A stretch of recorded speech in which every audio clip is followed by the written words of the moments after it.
Assalamualaikum warahmatullahi wabarakatuh. Kembali lagi di channel Berita Mistis. Untuk kisah kali ini ada sebuah cerita yang ditulis oleh Levinka. Dan untuk kisah yang akan saya bawakan kali ini, sebuah kisah yang berjudul Rahasia di Pasar Senja. Dan sebelum kita lanjut ke ceritanya, tekan dulu tombol like video ini dan jangan lupa tekan juga tombol subscribe channel ini. Nyalakan juga lonceng notifikasinya agar tidak ketinggalan cerita-cerita lainnya dari channel ini. Dan seperti apa untuk kisah kali ini? Langsung saja kita masuk ke ceritanya.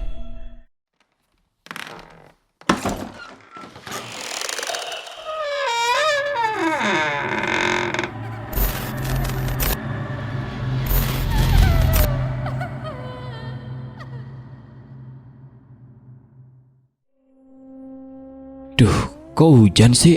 Padahal dari tadi cerah, ini kok tiba-tiba mendung ya? Hujan rintik-rintik mulai turun ketika ia melangkah keluar dari angkot yang membawanya ke ujung kota, Pasar Senja. Begitu pasar tradisional ini dikenal. Terletak agak terpencil dari pusat kota. Lia, seorang jurnalis muda, baru saja menerima tugas dari kantornya untuk menulis artikel tentang kehidupan di pasar tradisional. Meski awalnya ia merasa tugas ini biasa saja, cerita-cerita seram yang didengarnya dari para pedagang membuatnya penasaran. Pasar Senja sudah ada sejak puluhan tahun yang lalu. Namun beberapa tahun belakangan ini mulai ditinggalkan oleh pembeli. Banyak orang yang menghindari pasar ini karena merasa suasana di sana terasa menyeramkan. Terutama saat senja mulai tiba. Ada yang mengatakan pasar ini dihantui oleh roh-roh penasaran. Ada juga yang menyebutkan tentang bayangan hitam yang kerap terlihat di sudut-sudut gelap pasar. Nah, ini pasarnya, agak becek sih ya. Ya udah deh, aku harus hati-hati biar nggak kepleset, ujarnya dalam hati. Lia berjalan melewati gerbang masuk pasar. Meski hari masih siang, langit yang mendung dan hujan turun membuat suasana tampak muram.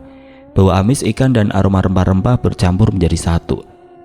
Lia mencoba mencari pedagang yang bisa ia ajak bicara untuk wawancara. "Permisi Bu," sapa Lia kepada seorang wanita parubaya yang sedang merapikan dagangannya. "Saya Lia, jurnalis dari harian kota. Apa boleh saya mewawancara sedikit tentang pasar ini?" Wanita itu menoleh, matanya menyipit seakan mencoba mengenal wajah Lia. "Maaf Mbak, ada keperluan apa ya? Kok wawancara segala? Emang buat apa ya?" tanya ibu-ibu itu. "Jadi gini Bu, saya dapat tugas dari kantor untuk menulis artikel tentang pasar ini," jawabnya memberikan penjelasan. "Oh, Mbak jurnalis ya? Boleh-boleh, saya Bu Surti. Sudah jualan di sini sejak pasar ini baru dibuka," jawab ibu-ibu berusia sekitar 50 tahun tersebut. Lia mengangguk, mulai mencatat di buku kecilnya. Apa yang membuat ibu tetap bertahan di sini meski banyak yang bilang pasar ini menyeramkan? Bu Surti terdiam sejenak, matanya menerawang ke sudut pasar yang gelap.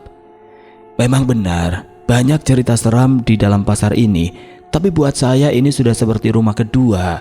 Saya tahu kapan harus berhati-hati, dan saya juga tahu kapan harus pergi sebelum gelap tiba." Lia tertarik dengan jawabannya. "Apa ibu pernah mengalami kejadian aneh atau seram di sini?" tanya Lia penasaran. Bu Surti menghela nafas panjang, seolah mengingat sesuatu yang berat. "Banyak sekali Mbak.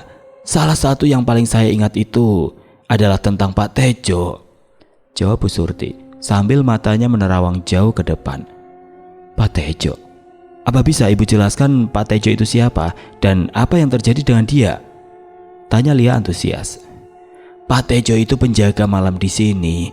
Dia sering cerita ke saya dan ke yang lainnya kalau dia sering melihat bayangan hitam berkeliaran ketika pasar sudah tutup. Suara-suara aneh seperti orang yang menangis atau tertawa sering terdengar tanpa ada wujudnya." Lia merasakan bulu kuduknya meremang. "Selain itu, apa ada kejadian lain yang lebih spesifik yang ibu ingat?" tanya Lia lagi berusaha mencari informasi lebih dalam. Bu Surti mengangguk perlahan. "Dulu ada bapak-bapak seorang pedagang sayur namanya Pak Giman. Nah, suatu malam dia itu pulang belakangan karena harus menyelesaikan hitungan stok barang. Esok paginya dia ditemukan tewas di lapaknya. Matanya terbuka lebar seperti habis lihat sesuatu yang sangat menakutkan. Sejak saat itu, banyak yang percaya kalau roh Pak Giman masih berkeliaran di sini." Lia merasa semakin tertarik sekaligus takut. Terus, apa yang terjadi setelah itu, Bu? Pasar ini mulai sepi, banyak yang pindah, tapi sebagian dari kami yang sudah tua dan gak punya tempat lain, ya mau gak mau tetap bertahan. Kami percaya, selama kami menghormati mereka yang tidak terlihat, mereka gak akan mengganggu kami kok. Oh ya sudah Bu, terima kasih atas waktu yang sudah bersedia Ibu luangkan buat saya. Saya mau pamit dulu, tapi insya Allah besok saya kembali lagi ke sini. Lia menutup bukunya, merasa cukup untuk hari ini. Ia berterima kasih kepada Bu Surti dan berjanji akan kembali untuk menggali lebih banyak cerita. Oh ya nak, hati-hati di jalan ya, jawab Bu Surti ramah. Saat Lia berjalan keluar pasar, langit semakin gelap dan hujan mulai deras. Lia merasakan ada sesuatu yang mengawasinya dari kejauhan, namun ia berusaha mengabaikannya. Saat berjalan melewati lorong pasar yang mulai sepi, Lia memperhatikan lebih detail keadaan sekitar. Beberapa kios tampak kosong dan terlantar, dengan dinding yang ditumbuhi lumut dan atap yang bocor. Di salah satu sudut terlihat segerombolan kucing liar yang sedang mengais sisa-sisa makanan. Suara gemersik dan tetesan air dari atap yang bocor menambah suasana mencekam. Lia mempercepat langkahnya, ingin segera keluar dari pasar tersebut. Namun tiba-tiba, Lia mendengar suara langkah kaki di belakangnya. Langkah itu terdengar berat dan lambat, seolah-olah seseorang sedang mengikutinya. Lia berbalik, tetapi tidak ada siapa-siapa di sana, hanya bayangan dirinya sendiri yang tampak memanjang di lantai basah. Suara apa barusan? Kenapa tidak ada apapun? Mungkin cuma perasaanku saja. Dengan perasaan was-was, Lia melanjutkan langkahnya. Namun semakin ia berjalan, semakin jelas suara langkah kaki itu terdengar. Lia mencoba menenangkan dirinya sendiri. Mungkin ini hanya perasaanku saja, gumamnya lagi dalam hati. Namun suara itu tidak juga berhenti, bahkan semakin mendekat. Akhirnya Lia memutuskan untuk berhenti dan menunggu. Ia menahan nafas, mendengarkan dengan seksama. Langkah kaki itu pun berhenti. Ia memberanikan diri untuk melihat ke sekeliling, memastikan bahwa tidak ada yang mengikutinya. Namun saat ia kembali melangkah, suara itu terdengar lagi. Kali ini lebih dekat dan lebih jelas. Lia merasa panik. Ia mulai berlari kecil menuju gerbang keluar. Langkah kaki itu mengikuti dengan kecepatan yang sama. Ketika ia akhirnya sampai di gerbang, Lia merasa ada yang menarik lembut rambutnya. Ia menoleh, tetapi tidak ada siapa-siapa di sana. Apa itu barusan? Nafasnya tersegal-segal, jantungnya berdegup kencang. Lia tidak berani menoleh lagi dan segera berlari keluar pasar. Malam harinya jam di dinding menunjukkan pukul 8:30 malam. Lia duduk di dalam kamar kontrakannya, menulis artikel sambil memikirkan kembali cerita-cerita yang didengarnya. Rasa penasaran mendorongnya untuk mencari tahu lebih dalam tentang Pak Giman dan misteri di pasar senja. Lia merasa ini bukan sekedar tugas biasa, tetapi sebuah panggilan untuk mengungkap rahasia yang terkubur di tempat itu. Ketika jam menunjukkan pukul 11 malam, Lia mulai merasakan berat di kelopak matanya. Ia pun memutuskan untuk istirahat agar keesokan harinya tubuhnya bisa lebih segar bugar untuk menghadapi tantangan selanjutnya. Ia menutup laptopnya dan beranjak ke tempat tidur. Namun sebelum ia benar-benar tertidur, suara-suara aneh mulai terdengar dari dapurnya. Seperti suara langkah kaki yang diseret pelan, hampir tidak terdengar. Ia membuka matanya, jantungnya berdegup kencang. Bola matanya liar menatap ke sana kemari ke arah setiap sudut ruangan. Apa itu? Mencoba menguatkan diri, ia bangkit perlahan, berjalan menuju dapur dengan tangan gemetar. Namun saat ia menyalakan lampu, tidak ada siapa-siapa di sana. Hanya keheningan yang menyambutnya. Lia menarik nafas lega, mungkin hanya imajinasinya saja. Namun ketika ia kembali ke tempat tidur, suara itu kembali terdengar. Kali ini lebih dekat, seperti di dalam kamarnya. Lia membalikan badan, dan saat itu ia melihat sesuatu yang membuatnya membeku. Di sudut kamar berdiri seorang pria dengan mata terbuka lebar, menatapnya dengan tatapan kosong. Pakaian pria itu basah, seperti habis kehujanan, dan tubuhnya tampak kaku. Lia mengenali wajah itu dari foto-foto lama yang ia lihat di pasar. Itu adalah Pak Giman. Wah! Lia berteriak sambil menutup rapat wajahnya. Namun suara tertahan di tenggorokan. Sosok itu perlahan menghilang, meninggalkan dingin yang menusuk di kamar Lia. Dengan gemetar Lia berlari keluar kamar, mencari perlindungan di ruang tamu. Malam itu Lia tidak bisa tidur. Ia terus terjaga, matanya terbuka lebar, menatap setiap bayangan yang bergerak. Lia tahu, ini bukan sekedar tugas jurnalis biasa. Ini adalah awal dari perjalanan untuk mengungkap kebenaran yang lebih dalam dan lebih menakutkan dari yang ia bayangkan. Keesokan paginya Lia memutuskan untuk kembali ke pasar. Meski diliputi rasa takut, ia tahu bahwa ia harus mendapatkan jawaban. Ia menghubungi teman sekantornya Rina untuk menemaninya. "Halo Rin, nanti kamu ikut aku ya ke pasar senja. Aku ada tugas buat nulis artikel tentang pasar itu," pinta Lia pada temannya. "Pasar senja? Boleh, iya aku mau. Lagi pula aku juga penasaran sih sama pasar itu. Soalnya aku beberapa kali dengar tentang rumor di pasar itu." Rina yang juga penasaran dengan cerita-cerita seram di pasar senja setuju untuk ikut. Ketika itu saat mereka tiba di pasar, suasana tampak lebih ramai dibandingkan hari sebelumnya. Para pedagang sibuk dengan aktivitasnya, namun beberapa di antaranya terlihat memperhatikan mereka dengan tatapan berbeda. Lia dan Rina berjalan menuju kios Bu Surti.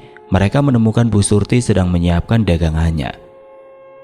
"Bu Surti, ini teman saya Rina," kata Lia memperkenalkan.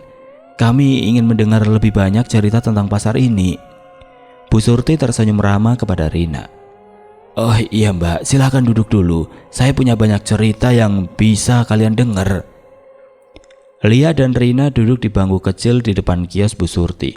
Mereka mendengarkan dengan seksama ketika Bu Surti mulai bercerita tentang berbagai kejadian aneh yang pernah terjadi di pasar tersebut. Pagi itu suasana pasar senja sedikit lebih cerah meski awan kelabu masih menggantung di langit. Masing-masing pedagang terlihat sibuk menawarkan dagangannya masing-masing kepada orang-orang yang berlalu lalang. Sedangkan Lia dan Ria yang kala itu duduk di depan kios Bu Surti menunggu kelanjutan cerita-cerita seram yang pernah terjadi di pasar ini. "Jadi setelah kejadian dengan Pak Giman, apa ada kejadian aneh lain yang terjadi di sini, Bu?" tanya Lia dengan penuh antusias. Bu Surti mengangguk pelan. "Banyak nak, pasar ini memang banyak misterinya. Salah satu cerita yang paling seram sih, yaitu tentang si penjual daging Pak Dharma," jawabnya sambil sesekali merapikan dagangannya di meja. Rina yang sedari tadi mendengarkan dengan seksama, penasaran dan bertanya, "Apa yang terjadi dengan Pak Dharma, Bu?" "Pak Dharma itu pedagang daging yang sudah lama berdagang di pasar ini. Dia berjualan di sini sejak dia masih muda. Nah, suatu malam dia memutuskan untuk membersihkan kiosnya sendirian. Gak ada yang tahu pasti apa yang terjadi. Tapi keesokan harinya, dia ditemukan tergeletak di depan kiosnya dengan wajah pucat pasi dan mata yang terbuka. Sejak saat itu, kiosnya selalu sepi dan banyak yang bilang mereka mendengar suara-suara aneh dari dalam kios kalau hari sudah petang," jelas Bu Surti. Lia merasakan bulu kuduknya meremang. "Apa ada yang pernah melihat sesuatu di kios Pak Dharma setelah kejadian itu?" Bu Surti mengangguk. "Beberapa pedagang bilang mereka melihat bayangan hitam berkeliaran di sekitaran kiosnya. Kadang-kadang suara gemertak daging yang dipotong bisa terdengar meski gak ada orang di sana. Banyak yang percaya itu adalah roh Pak Dharma dan masih berkeliaran. Tapi kalau saya pribadi gak yakin apa itu benar roh Dharma atau bukan." Lia dan Rina saling berpandangan, merasakan ketakutan yang sama. Namun rasa penasaran mereka lebih kuat dari rasa takut. Mereka memutuskan untuk menyelidiki lebih lanjut tentang kios Pak Dharma. Setelah berterima kasih kepada Bu Surti, mereka berjalan menuju kios yang dimaksud. Kios Pak Dharma terletak di sudut pasar yang agak gelap dan sepi. Pintu kios itu tertutup rapat dan dari luar terlihat tanda-tanda lapuk di kayunya. Lia mencoba membuka pintu namun terkunci. Mereka melihat sekeliling, mencari cara untuk masuk. Lia, gimana kalau kita tanya penjaga pasar? Mungkin dia punya kunci cadangan." "Oh iya betul juga. Yaudah yuk." Lia setuju dan mereka mencari penjaga pasar. Tidak lama kemudian mereka menemukan Pak Tejo, penjaga malam yang sering disebut Bu Surti. Pak Tejo adalah pria tua dengan wajah yang tampak ramah. "Permisi Pak Tejo, kami dari harian kota ingin menulis artikel tentang pasar ini dan mendengar cerita tentang kios Pak Dharma. Apa kami boleh masuk untuk melihat-lihat?" Tanya Lia dengan sopan. Pak Tejo menghela nafas, tampak ragu. Kios itu agak angker loh nak, tapi kalau kalian benar-benar pengen tahu, saya bisa buka pintunya untuk kalian. Tapi hati-hati ya, pesan Pak Tejo. Pak Tejo mengeluarkan kunci tua dari sakunya dan membuka pintu kios Pak Dharma.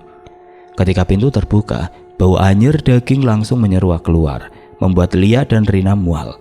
Mereka melangkah masuk dengan hati-hati, melihat sekeliling dengan seksama.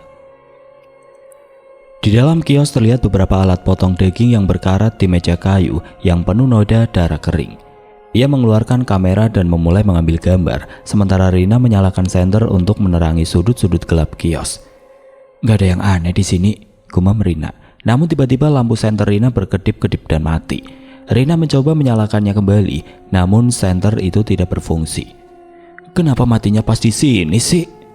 Kata Lia sambil merinding. Mereka memutuskan untuk menggunakan lampu dari ponsel mereka untuk melihat lebih jelas. Saat mereka menyinari meja potong, terlihat sesuatu yang aneh. Ada goresan-goresan di kayu meja yang tampak seperti tulisan, namun sangat samar. Rina, lihat ini, panggil Lia. Mereka mencoba membaca tulisan itu, namun terlalu buram. Lia mengambil kertas dan pensil, mencoba menyalin goresan-goresan tersebut. Setelah beberapa menit, mereka berhasil mengumpulkan potongan-potongan tulisan yang tampak seperti pesan. Hati ki ila m pasar esja. Baca Lia perlahan. Hati-hati ki lam pasar senja. Selanjutnya berusaha mengartikan tulisan tersebut. Hati-hati di klam pasar senja. Apa maksudnya? Lia mengerutkan kening, mencoba berpikir. Mungkin ini peringatan dari Pak Dharma sebelum dia meninggal. Tapi kenapa nggak selesai? Apa yang terjadi pada huruf-huruf ini? Gumam Lia. Mereka melanjutkan penyelidikan di kios tersebut, namun tidak menemukan petunjuk lain. Akhirnya mereka memutuskan untuk keluar dan berterima kasih kepada Pak Tejo yang telah membantu. Malam harinya Lia dan Rina duduk di kontrakan Lia, mencoba menyusun kembali informasi yang mereka dapatkan. Mereka merasa ada sesuatu yang lebih besar dan lebih gelap yang tersembunyi di pasar senja.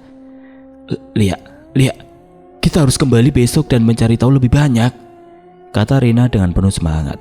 Lia mengangguk setuju. Kita juga perlu bicara dengan lebih banyak pedagang dan mungkin menemukan seseorang yang tahu lebih banyak tentang Pak Dharma. Hari berikutnya mereka kembali ke pasar tersebut dengan bersemangat. Mereka memutuskan untuk menemui beberapa pedagang yang mungkin memiliki informasi tambahan. Salah satu pedagang yang mereka temui adalah Pak Budi, seorang penjual rempah yang sudah berjualan di pasar itu selama lebih dari 30 tahun.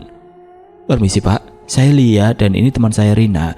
Kami kesini karena ada tugas dari kantor untuk menulis artikel tentang pasar ini. Nah, kebetulan kemarin saya sudah sempat mewawancarai Bu Surti dan Pak Tejo. Kalau Bapak berkenan, apa boleh saya mewawancarai Bapak? Tanya Lia sambil tersenyum ramah. Oh, tentu nak. Silakan dulu. Katakan saja apa yang ingin kalian tanyakan. Oh ya, nama saya Budi, jawab Pak Budi dengan ramah. Pak Budi, apa Bapak mengenal Pak Dharma dengan baik? Pak Budi mengangguk. Tentu saja, dia teman baik saya. Kami sering ngobrol dan minum kopi bareng di pagi hari sebelum pasar ramai. Apa Bapak tahu sesuatu yang aneh tentang kematiannya? Tanya Rina dengan hati-hati. Pak Budi menghela nafas, tampak berat sambil mengingat-ingat.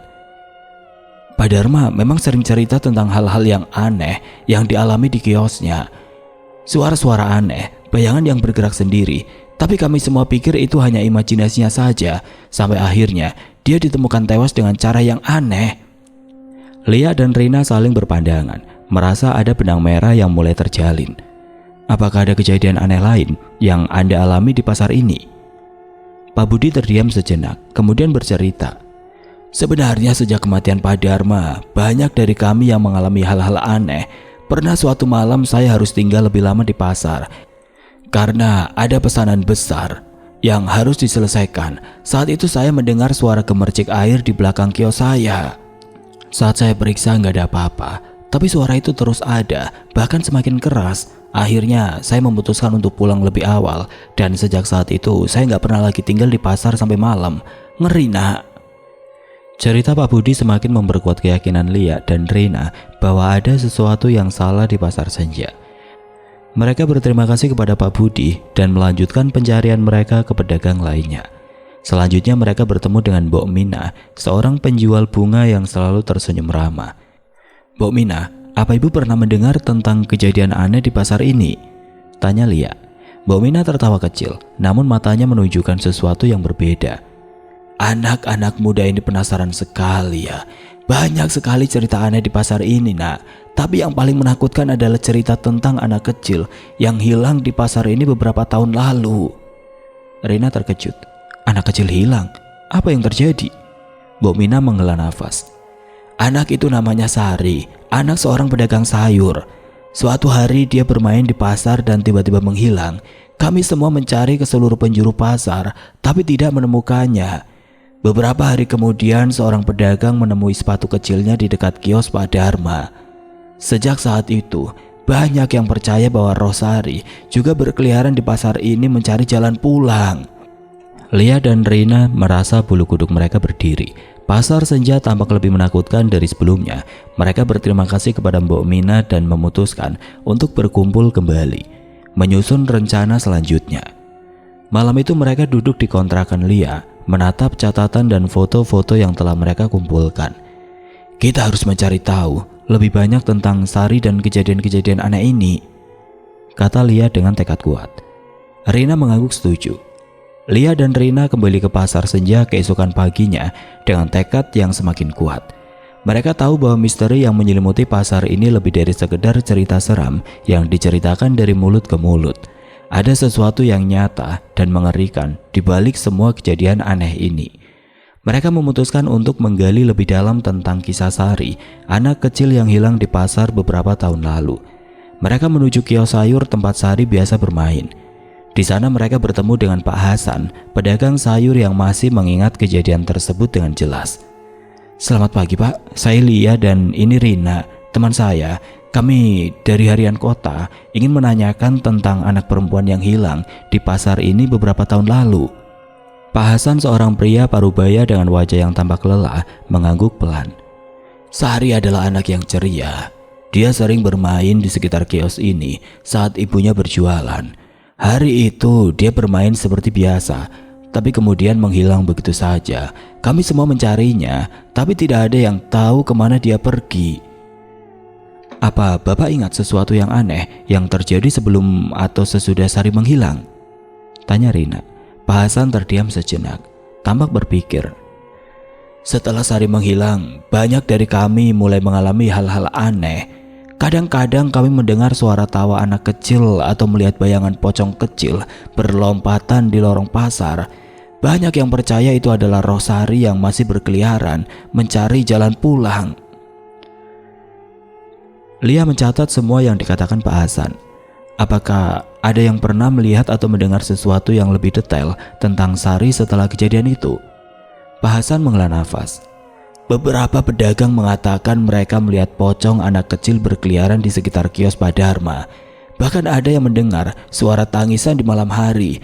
Tapi kami tidak pernah benar-benar tahu apakah itu benar-benar Sari atau hanya bayangan dari imajinasi kami."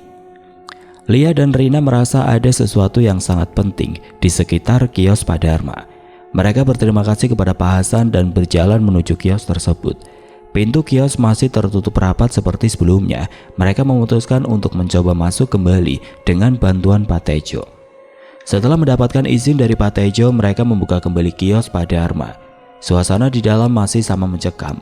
Bau anyir daging masih terasa dan goresan-goresan di meja kayu masih tampak samar. Lia dan Rina mulai mencari petunjuk baru yang mungkin terlewatkan sebelumnya. Lia mencoba mengingat-ingat tulisan samar yang mereka temukan sebelumnya. "Hati-hati di kelam pasar senja. Mungkin ada sesuatu yang harus kita temukan di sini."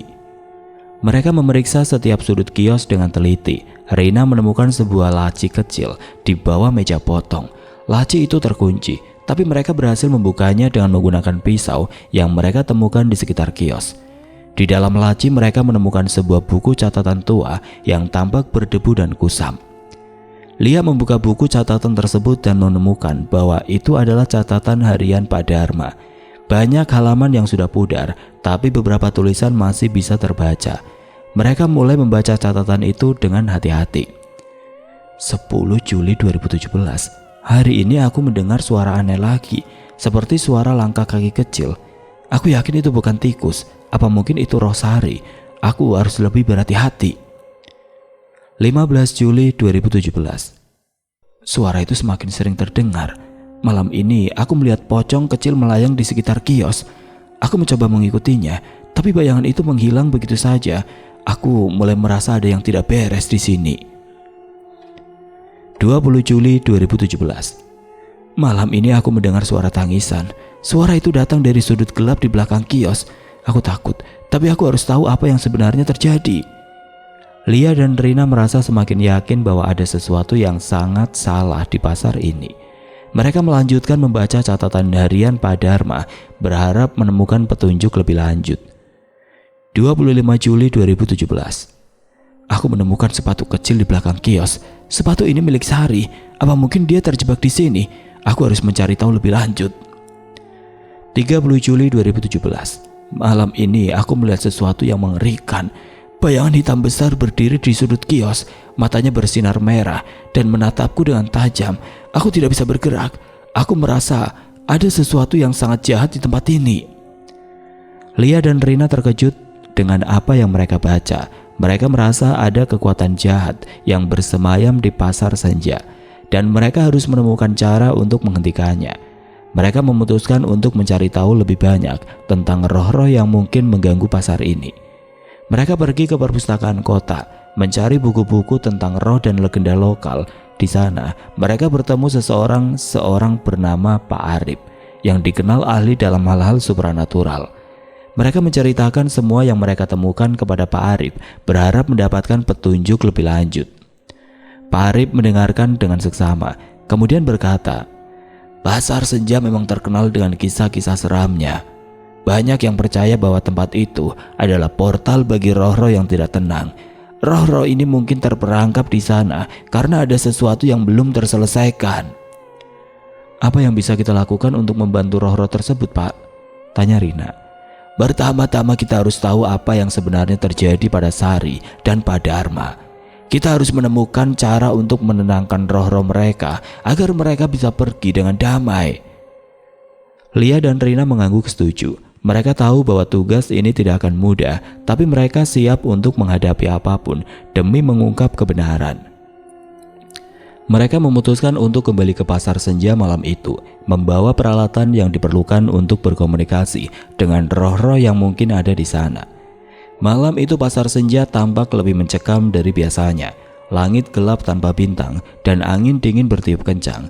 Lia dan Rina berjalan perlahan menuju kios Pak Dharma, membawa lilin, dupa, dan alat perekam suara. Mereka menyalakan lilin dan dupa di sekitar kios, berharap bisa menarik perhatian roh-roh yang mungkin ada di sana. Mereka duduk di tengah kios, memejamkan mata, dan mulai berbicara pelan. "Kami di sini bukan untuk mengganggu, kami hanya ingin membantu. Jika ada roh yang ingin berkomunikasi, silakan berbicara melalui alat perekam ini," kata Lia dengan suara tenang. Beberapa saat berlalu tanpa ada tanda-tanda apapun. Namun tiba-tiba suhu di sekitar mereka turun drastis, dan mereka merasa ada sesuatu yang mengawasi mereka. Alat perekam suara mulai berdesis dan suara pelan mulai terdengar. "Tolong, tolong." Suara itu terdengar putus-putus, seperti berasal dari kejauhan. Lia dan Rina saling berpandangan dengan mata terbelalak. "Sari, apa kamu ada di sini?" tanya Rina. "Tolong keluarkan aku dari sini." Suara itu kembali terdengar, kali ini lebih jelas. Lia merasakan bulu kuduknya berdiri. "Bagaimana kami bisa membantu? Apa yang harus kami lakukan?" Suara itu terdiam sejenak, kemudian berkata, "Temukan kebenaran. Lepaskan aku." Mereka merasa ada sesuatu yang sangat penting yang harus mereka temukan. Mereka tahu bahwa mereka harus melanjutkan pencarian mereka untuk mengungkap kebenaran di balik hilangnya Sari dan kematian Pak Dharma. Lia dan Rina berjanji akan melakukan segala cara untuk membantu roh-roh yang terperangkap di pasar senja. Mereka mengumpulkan keberanian dan bertekad untuk kembali keesokan harinya, membawa lebih banyak peralatan dan informasi untuk menyelesaikan misteri ini. Malam itu mereka tidak bisa tidur dengan tenang. Suara-suara aneh masih terngiang di telinga mereka dan bayangan-bayangan gelap terus menghantui pikiran mereka. Namun mereka tahu bahwa mereka tidak bisa menyerah. Mereka harus mengungkap kebenaran apapun resikonya. Keesokan paginya mereka kembali ke pasar dengan semangat baru. Mereka membawa alat-alat perekam suara, kamera inframerah, dan buku catatan. Mereka juga mengajak Pak Arif untuk membantu mereka dalam penyelidikan ini. Pak Arif setuju untuk membantu dan membawa beberapa peralatan tambahan, termasuk alat pendeteksi energi supranatural. Mereka memasang alat-alat tersebut di sekitar kios Pak Dharma dan mulai mengamati dengan seksama. Pagi itu suasana pasar senja tampak tenang seperti biasa. Namun Lia, Rina dan Pak Arif tahu bahwa di balik ketenangan itu ada kegelapan yang menunggu untuk diungkap. Mereka memasang alat-alat perekam suara, kamera inframerah, dan alat pendeteksi energi supranatural di sekitar kios Pak Dharma dan mulai mengamati dengan seksama. Pak Arif mengarahkan alat mendeteksi energi di sudut-sudut kios yang gelap. Alat ini bisa membantu kita mendeteksi keberadaan energi supranatural. Biasanya, kalau ada roh di sekitar, alat ini akan memberikan sinyal. Jelas Pak Arif. Sementara itu Lia dan Rina menyiapkan kamera inframerah untuk merekam setiap aktivitas yang mungkin terjadi di kios tersebut. Mereka juga memasang alat perekam suara di beberapa titik strategis untuk menangkap suara-suara aneh yang mungkin terdengar. Setelah semua persiapan selesai, mereka mulai berjalan-jalan di sekitar pasar.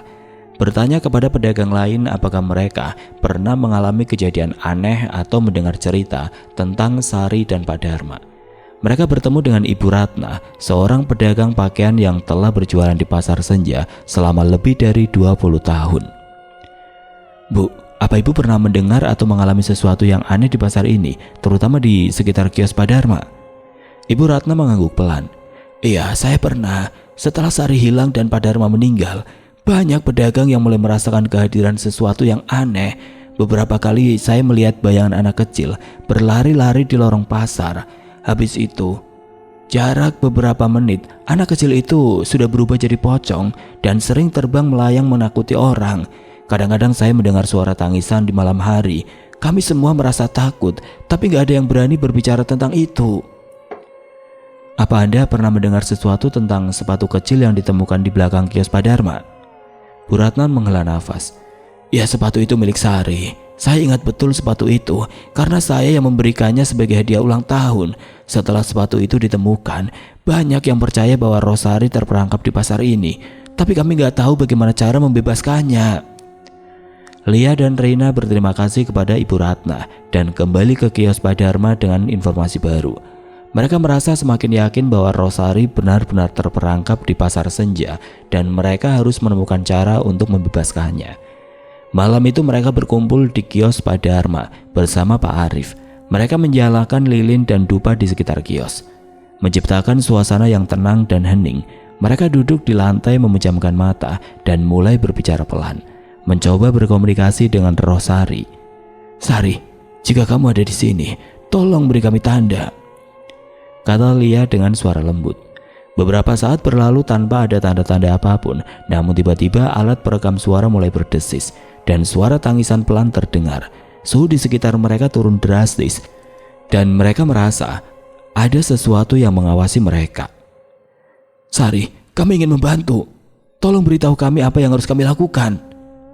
Suara tangisan semakin keras dan bayangan kecil tampak bergerak di sudut kios. Lia dan Reina merasakan bulu kuduk mereka berdiri, tapi mereka tetap berusaha tenang. Pak Arif mengarahkan alat pendeteksi energi ke arah bayangan tersebut, dan alat itu mulai berbunyi, menandakan adanya energi supranatural. Tolong temukan aku, lepaskan aku. Suara pelan itu terdengar lagi, kali ini lebih jelas. Lia dan Reina saling berpandangan, merasa ada sesuatu yang sangat penting yang harus mereka temukan. Mereka tahu bahwa mereka harus melanjutkan pencarian mereka untuk mengungkap kebenaran di balik hilangnya Sari dan kematian Pak Dharma. Mereka memutuskan untuk memeriksa kembali catatan harian Pak Dharma dan berharap menemukan petunjuk lebih lanjut. Saat mereka membalik halaman-halaman yang pudar, mereka menemukan sebuah halaman yang tampak berbeda. Halaman itu berisi gambar-gambar aneh dan simbol-simbol yang tidak mereka mengerti. Pak Arif melihat gambar-gambar tersebut dengan cermat. Ini adalah simbol-simbol kuno yang sering digunakan dalam ritual untuk berkomunikasi dengan roh. Mungkin Pak Dharma mencoba melakukan sesuatu untuk membantu Sari sebelum dia meninggal. Apa yang bisa kita lakukan dengan simbol-simbol ini? Kita bisa mencoba menggunakan simbol-simbol ini untuk memanggil roh Sari dan membantu membebaskannya. Tapi kita harus sangat berhati-hati. Ritual ini bisa sangat berbahaya jika tidak dilakukan dengan benar. Lia dan Rina merasa sedikit ragu, tapi mereka tahu bahwa ini mungkin satu-satunya cara untuk membantu Sari. Mereka memutuskan untuk melanjutkan ritual tersebut dengan bantuan Pak Arif. Mereka menggambar simbol-simbol tersebut di lantai kios menggunakan kapur, menyalakan lilin, dan dupa di sekelilingnya. Mereka duduk di dalam lingkaran simbol tersebut, memejamkan mata dan mulai melafalkan mantra yang tertulis di catatan harian Pak Dharma. Suara angin mulai berhembus kencang dan suasana di sekitar mereka semakin mencekam. Tiba-tiba mereka mendengar suara tawa anak kecil yang menyeramkan dan bayangan hitam besar muncul di sudut kios. Lia, Rina, dan Pak Arif merasakan ketakutan yang luar biasa, tapi mereka tetap melanjutkan ritual tersebut. Mereka memanggil nama Sari dan meminta roh jahat yang mungkin menahannya untuk melepaskannya. Bayangan hitam itu mendekat, matanya bersinar merah, menatap mereka dengan tajam. "Tolong, lepaskan aku." Suara Sari terdengar lagi, kali ini lebih putus asa. Pak Arif meningkatkan intensitas mantra, berharap bisa mengusir roh jahat tersebut. Bayangan hitam itu mulai menghilang dan suasana di kios menjadi lebih tenang. Akhirnya suara Sari terdengar lagi, kali ini lebih lembut dan tenang. "Terima kasih, kalian telah membebaskanku." Suara itu terdengar jelas sebelum akhirnya menghilang sepenuhnya. Lia, Rina, dan Pak Arif merasa lega. Mereka tahu bahwa mereka telah berhasil membantu Sari menemukan kedamaian. Mereka mengakhiri ritual dan membersihkan simbol-simbol dari lantai kios. Mereka merasa bahwa pasar senja akhirnya bisa kembali tenang tanpa gangguan roh-roh yang tidak tenang. Keesokan paginya mereka kembali ke pasar dengan perasaan lega dan bahagia. Mereka berbicara kepada para pedagang, memberitahu mereka bahwa roh Sari telah menemukan kedamaian. Para pedagang merasa lega dan berterima kasih kepada Lia, Rina, dan Pak Arif atas usaha mereka. Pasar senja kembali ramai seperti biasa, tapi kali ini dengan suasana yang lebih cerah dan tenang. Lia dan Rina menulis artikel tentang pengalaman mereka, menceritakan kisah Sari dan usaha mereka untuk membebaskannya. Artikel itu mendapat banyak perhatian dan pujian dari pembaca, membuat mereka semakin termotivasi untuk terus menggali misteri-misteri lainnya di kota mereka. Namun di balik semua itu, mereka tahu bahwa pengalaman di pasar senja akan selalu menjadi kenangan yang tidak terlupakan. Oke teman-teman, sekian untuk kisah kali ini. Bagaimana menurut kalian tentang kisah ini? Tulis komentar kalian di kolom komentar. Dan buat teman-teman yang baru bergabung, jangan lupa untuk like, komen, share, serta subscribe channel ini. Dan nantikan kisah-kisah horor berikutnya tetap di channel Berita Mistis. Wassalamualaikum warahmatullahi wabarakatuh.